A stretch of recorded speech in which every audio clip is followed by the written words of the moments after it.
bersama babi peliharaannya. Keesokan paginya, dia menemukan tidur di sebelah. Ternyata adalah bosnya sendiri. Setelah terkejut, gadis itu menanyai bosnya, mengapa dia telanjang bulat muncul di rumahnya. Bosnya menjelaskan bahwa dia menderita tidur berjalan. Dia juga tidak tahu bagaimana bisa muncul di sini. Alasan yang jelas tidak masuk akal.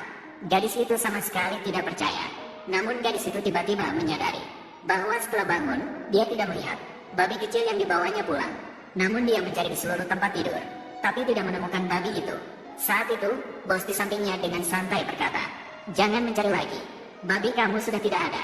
Maka gadis itu tanpa sadar mengira bahwa bosnya telah memakan babi itu. "Apa yang kamu lakukan padanya?" "Tidak, ada yang salah, Ken."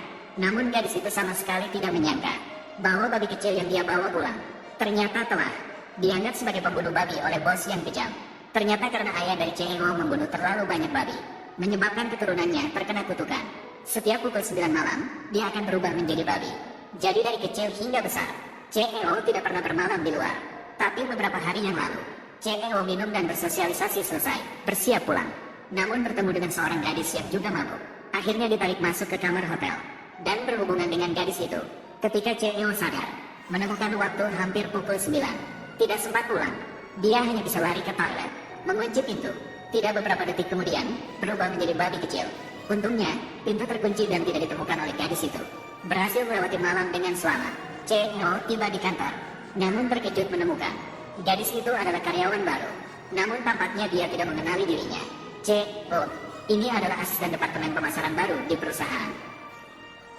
Apakah gadis itu semalam adalah dia? No. Tidak peduli apakah itu dia. Saya tidak akan pernah membiarkan siapapun mengetahui rahasia saya. Meninggalkan pandangan. Saya tidak boleh membiarkan orang yang tahu rahasiaku.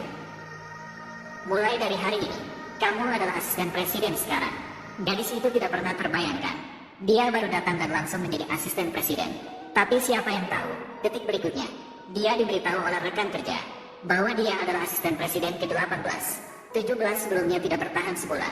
Mereka dipecat karena presiden terkenal sebagai orang yang sulit, angkut, tajam, sulit didekati. Banyak masalah, pemilih sulit diurus. Tidak banyak yang bisa bertahan. Beberapa hari kemudian, gadis itu setuju. Karena presiden tidak hanya sulit diurus, tapi juga sangat narcis. Hanya membantu membersihkan kopi yang tumpah di celananya. Semua harus diingatkan. Jangan berharap lebih. Jangan bermimpi yang tidak realistis. Jangan pura-pura bodoh. Bisa menjadi sekretarisku. Pasti merasa senang di dalam hati. Bahkan merasa beruntung. Tentu saja, karena aku ini. Apapun pesonamu, penampilanmu, atau bentuk tubuhmu, semuanya termasuk konfigurasi teratas. Tapi aku harap kamu bisa mengendalikan dirimu. Menjaga batas diri. Jangan seperti 17 sekretaris sebelumnya. Memiliki pikiran untuk naik pangkat. Biaya mencuci pakaian. Aku akan meneruskannya ke emailmu. Dikurangkan dari gajimu bulan depan. Gadis itu terdiam, mengeluh pelan tentang daging babi. Ternyata didengar oleh direktur. Menghukumnya untuk membersihkan toilet. Tidak boleh pulang sebelum selesai membersihkan. Gadis itu hanya bisa mengeluh sambil membersihkan dengan kesal. Sementara direktur gelisah, memikirkan kejadian dengan gadis semalam. Saat bersiap pulang, baru menyadari sudah jam 9. Dalam sekejap berubah menjadi babi kecil. Dia segera masuk ke toilet pria, menunggu sampai besok untuk keluar lagi. Namun gerak-geriknya didengar oleh gadis yang masih di kantor. Gadis yang membersihkan toilet itu mendengar